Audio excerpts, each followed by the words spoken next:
Hey, what's going on, everybody? This is Mark from SolarGames, and today we're going to talk about the HVN set, the latest set from Grand Archive, and the release of it, and kind of just in general what happened with the release. It's a little bit of an interesting point, a good index point that we can learn a lot from, and I hope what I explained to you in this video will help you understand the kind of unit economics and the market of how a trading card game in generally works and what this kind of thing happened. So what actually happened, right? So HVN, Abyssal Heaven, the latest set of Grand Archive, I got a box right here, this thing, just released like a week ago, right? So at this point, we're about what, a week into release. And your standard, affair of like people saying, hey, prices dipping, falling, rising, whatever is happening everywhere, right? So as the product's coming to market, as more people are opening the product, the market is also adjusting to kind of what's available. So a couple things, right? I think in general, what I'm seeing in the market is the booster boxes prices are not really holding. They're kind of falling down to map pricing. This is somewhat expected because as I'm kind of hearing from myself and other stores as well, that there's a lot of product this time around. So unlike Mortal Ambition, this set is well stocked, I think, from all distributors. While the distributors did sell out, this could be a transient thing that has happened because the last set sold so well. Most stores kind of ordered more, thinking that they were going to get their orders canceled, something like this, right? So I'll give you an example here. Last set, a lot of stores from, let's say, one distributor ordered, let's say, 300 boxes, and they got cut back down to like 30 boxes, right? Something like that. Or other stores got cut from 300 to 100, etc. So that really causes problems when you pre-sell products and you can't fulfill them for your customers. So this set, given last set's data, this set, a lot of stores went and said, okay, we'll order 600 boxes, right? That way, if I get cut in half, I'm still at 300, I'm good to go, whatever. The problem is that for a lot of the stores that did order 600, they ended up getting 600, which also means that now they have to figure out a way to move that product. So for those of you that are kind of new to this game, don't understand how this works for a store with distributor, in general, us stores, we have to put in our orders like months ahead of release. So as an example, HVN, I think I locked in my order numbers around January, and the release was mid-March, right? Sorry, early March. But basically, you have to lock in your orders fairly early. I know some stores had to lock them in December last year. And then, of course, as kind of data comes to market, as players are excited, not excited based on their previews, etc., those numbers can adjust up and down. Usually you cannot go down, you have to go up, right? And so you can imagine a lot of stores locked in numbers without understanding, number one, print run, number two, kind of market sentiment on the cards, what's even in the set itself, right? Like it's essentially expansion set, so it's not like your Mortal Ambition, which is supposed to be a bigger set. This is supposed to be a smaller set. So people usually have this feeling like, okay, smaller set, we should expect less, we should buy less products, etc. So there's that. And of course, most stores this time around, right, felt like, unlike last time, like Mortal Ambition, have exactly what they need. Like I didn't have to go on the public market to go buy more boxes for example, locals here in Bay Area, because everybody basically had what they needed. I believe even today, most stores in Bay Area still have excess boxes. I know I've been offered by multiple stores in the Bay Area to take on their inventory because apparently, I guess everyone overbought. I know there's a couple stores even up, in California, that may be 100 to 200 boxes excess of where they want to be, right? So in this situation, with the amount of supply that's obviously in the market, that would decrease the price, right? So the first thing we want to understand is, how did this happen? What was adjusted? What happened? Well, first thing is you do have to understand, while the tariff isn't kind of active yet, there are some preparations for tariff, etc. Even though the product's coming from Taiwan, who knows what Trump might do tomorrow, right? So we just don't know. And these tariffs usually have categories, like it'll be like tariff on groceries, produce, animals, whatever, those kind of things, right? Or gasoline, etc. So they're categorized. So it could be that we have a tariff, but maybe the category doesn't apply, so it doesn't matter. Now, given that part of this, process is, hey, Grand Archive or Weebs of the Short is also thinking about, hey, how can we maybe print more? Again, this is my suspicion. This is not confirmed by Weebs to me or anything like that.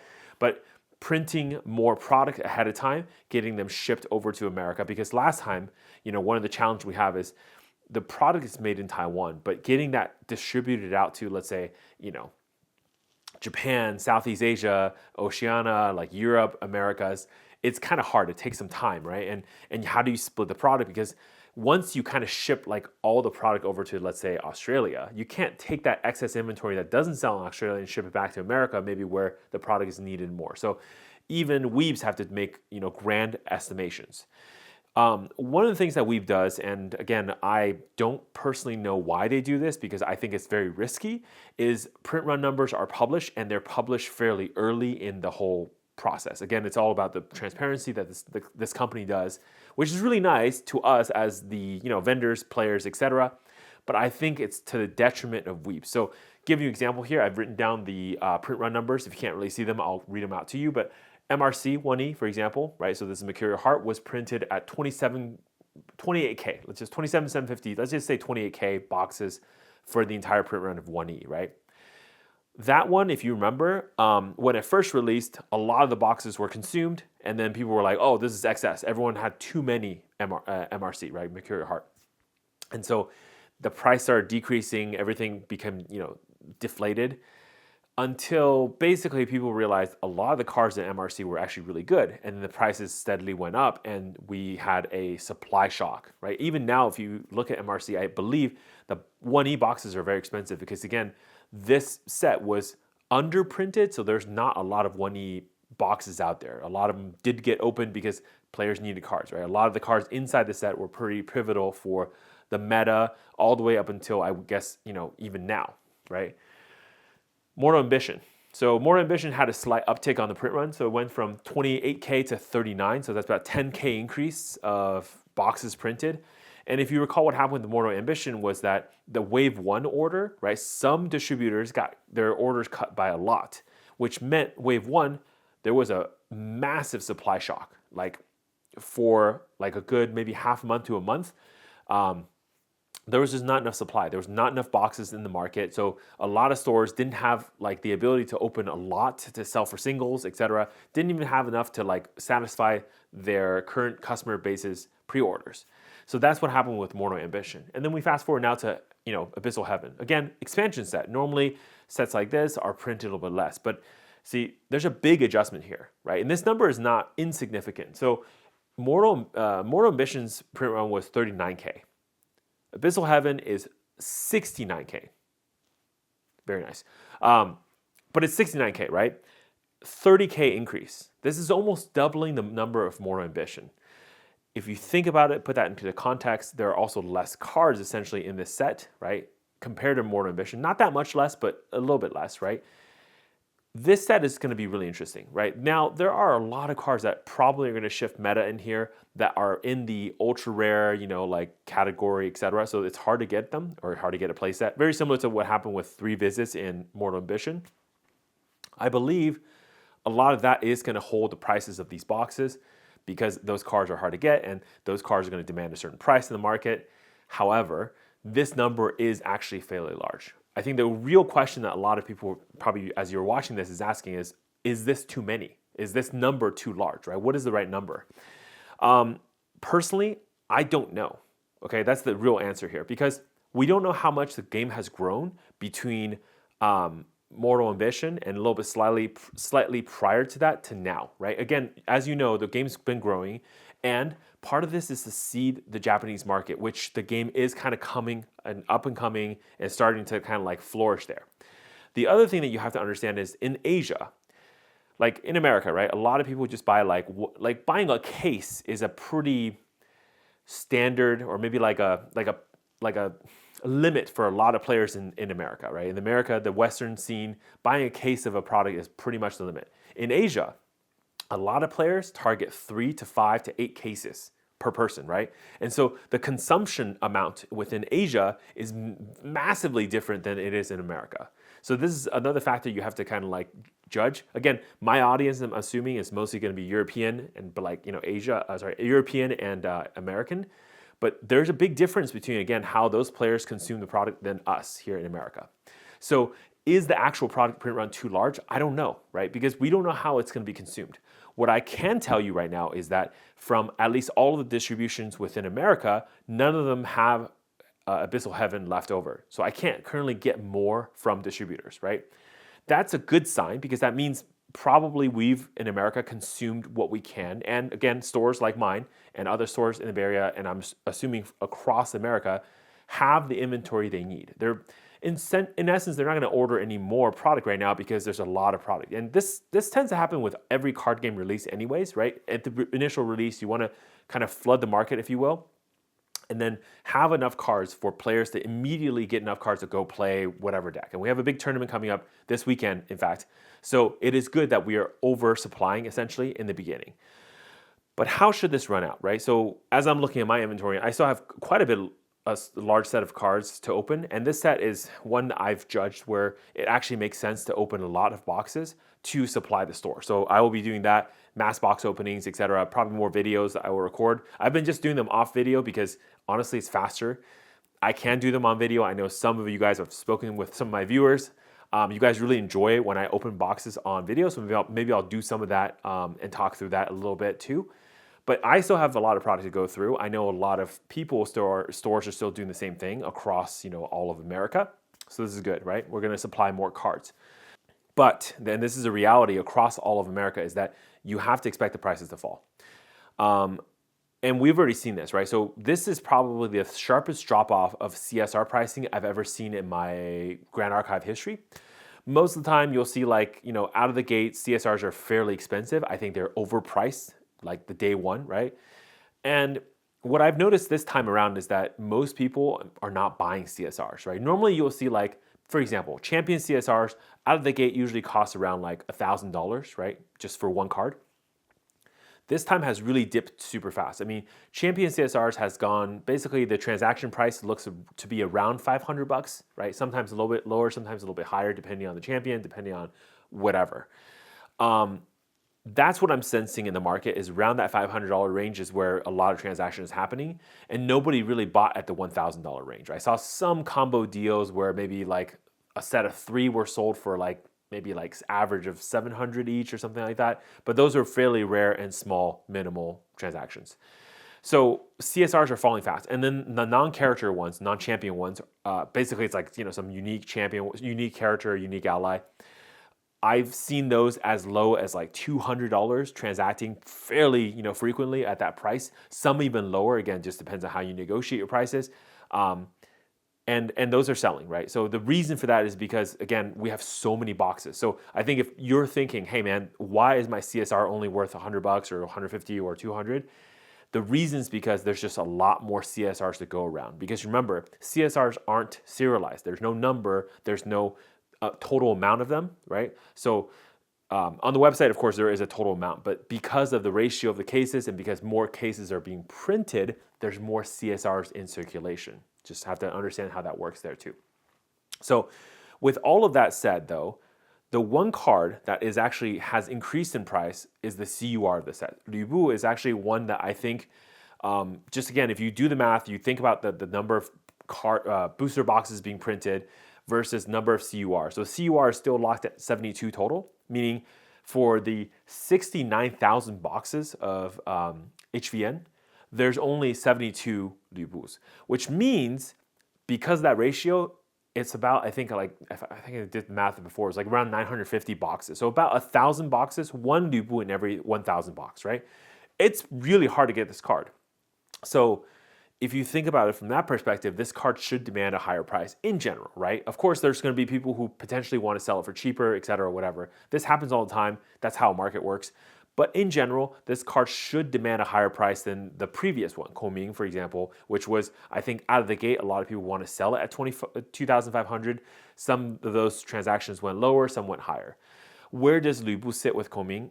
If we just kind of look at it mathematically without considering the card itself, right, whether it's playable, etc., it should be maybe a little bit higher. I would say maybe around 3,000 seems to be about the transaction price for that card, right? But again, depends on the buyer, because if nobody was willing to pay that price, it's not worth that price, right? Even if mathematically it should be that price. So the other part that's actually kind of interesting too about the set is the playable cards, right? So the things that are like seeming to be the meta defining, meta changing cards are actually kind of expensive. I mean, for the set. So for example, like your Ruby Fatestone, right? Suzaku, right? Suzaku, the Phoenix. It's actually quite expensive. I think the Phoenix right now is like market price. I think the last sold was 48. I do think that's a little high. But I think transaction price of 25 to 30 is very fair for this card, right? And I see a lot of people trying to sell for that price right now. So kind of interesting that, cards like Suzaku are demanding that price right now within this set.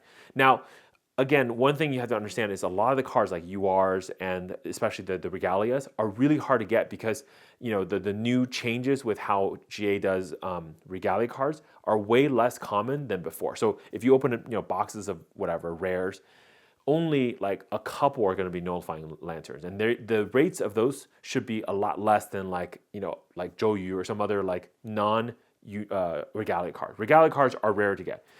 In addition, double-sided cards are also rare to get. So as an example, from the boxes I've opened so far, what I've noticed is that you get about 4 double-sided cards per box, right? So that means 1 in every 5 packs, you should get a double-sided card. That is not a high rate because you have to get a double-sided card and you have to get it at the UR slot. So it has to be a UR to get the Phoenix, for example. So a lot of the SR, UR, double-sided card, my expectation is that they should actually go higher in price. Right now, some of them are definitely a lot lower than I would expect, given, again, how rare they are to get inside, like even max box openings, right? And again, the rates are very consistent. This is the one thing I love about GA is that, like by and large, your boxes are still going to have around 4 to 7 SRs, 4 double-sided cards, 3 foils, etc. All these rates are 2 to 3 foils because we have less than 24 boxes within HVN, are pretty consistent. 1 UR, etc. Right? So playables right now, I think, are actually a little higher than where I would expect them to be, but they should come down. And along with that, the foils also should come down in price as more people just open more boxes and there are more. The thing that's going to shift all this and prove me I'm a dumbass here is if the player base growth of this game is a lot higher than I expected. I think we're hitting around like an active player base for this game of around like probably 6,000 players across the world, right? Again, it's how you define active player, how they actually actively participate. It's going to be up to you. Definition, but I think around 6,000 players are active within the current world. I know the Omnidex IDs have already hit I think 10K, so it's a lot higher total number of registered player, but I can't count them all as active, right? So the people who actually would play 1 game per season, let's call that active player, is around the 6,000 range. So those are the people who I would expect to buy cards for playing, etc. as the friend groups rise.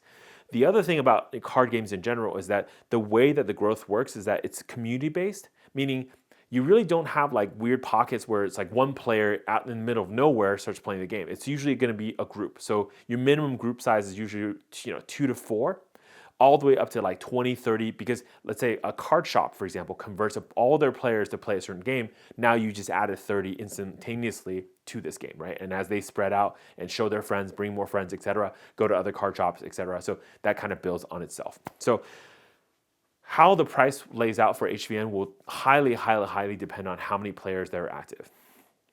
But let's talk about a little bit, to close out this video, what should we expect next, right? So if all the stores are kind of panicking right now, I would say right now, don't panic. In fact, you can probably still make quite a bit of money just by opening the actual boxes yourself. Open for singles, list those singles online, etc.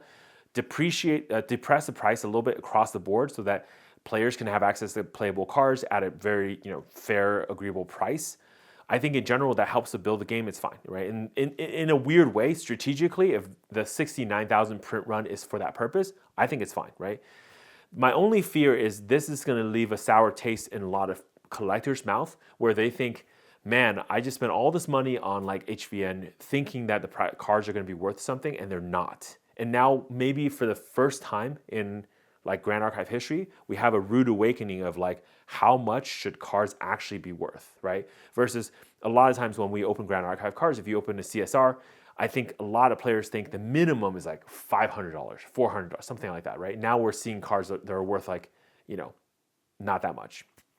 The other knock-on effect is a lot of players are now comparing this HVN set to FTC, Fractured Crown. And a similar thing that happened there was, of course, a large print run, which, believe it or not, that one I think was around 49,000, something in the 40K range, right? 40, 50K range.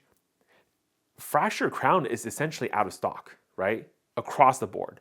So, and that was way back when our player base was much smaller. So one thing that I think is actually kind of interesting is the player base is much larger. The other thing that you have to think about, and maybe this is positive or negative for stores, is that I don't believe the entire print wave is out there. So there should be a wave 2, potentially even a wave 3. I think maybe we've printed everything, but they're kind of stored somewhere. I don't think they're all out distributed everywhere yet. My personal belief, right? I think we will see a wave 2 very similar to what happened with AMB. And if I see that, of course, I'll let you guys know. We actually saw the wave 2 with MRC as well. I remember like one of my distros suddenly had like 200 more boxes. I was like, oh, cool. Like I just basically bought them all. I think I bought like 180 of them or something. I left some for other people. But like in general, I do believe there will be a wave 2. How HVN will perform will highly depend on how well the cards in the set performs in the meta and whether like it comes in, replaces a bunch of cards, and people really need more cards. If so, we should see much more HVN products basically get absorbed from the market, and you'll see the price go up, just like what we saw with MRC. Now, this set is basically trivial. It doesn't really change the meta too much, or only slightly. Then we should see something similar to AMB, where maybe like a lot of the cards were just kind of like, they're duds, right? So yeah, some boxes have to be opened, but they didn't perform as well. So, AMB, ALC, another set was similar to this, where the set itself did not perform super well out of the gate. But even ALC, if you think about it now, right, the boxes are still climbing in price. So maybe long-term it's fine. So my advice, if you're a store, don't stock a bunch of HVN right now, because I do think there will be a wave 2, because this number is too large, and the fact that we're out of stock everywhere and this is the print run makes me think there's still more products out there somewhere, right? So I wouldn't stock up on HVN. However, given the prices of the playables, I would open them. Mass box open HVN. I think you can actually make a pretty good living, a decent buck off of that. And then just kind of wait for what happens with the meta as it settles, and then wait for, of course, print wave 2, right? If everything goes really well, when print wave 2 comes, everyone can order more, and it's good. If everything goes poorly, either print wave 2 will be a lot like, sorry, not print wave 2, just wave 2, whatever that means, right? I assume, again, everything is already printed. When wave 2 comes, then you just don't have to order, right? Because you might still have more in inventory or something. And long term, that way you can kind of hedge your bets, right? In this perspective, that's what I would do if I was a store actively like looking at those things. So I hope that's helpful. I know it's not maybe like super positive, but again, like point of this channel is I'm just trying to bring you truth, right? So what I believe, what I'm seeing, at least you guys now know what's going on and what to expect. And good luck opening Lu Bu. That's a really good looking card. It's one of the first double-sided CURs we've ever had in this game, and it looks beautiful. I really hope you guys can open it, and maybe because you're mass box opening, you'll get one, right? Okay. Anyways, if you get one, do sell it back to me though. DM me real quick. I will make an offer and buy the card from you. Thank you. This has been Mark from SolarGames. I hope this video is helpful, and it's good to see you guys again. Stay classy.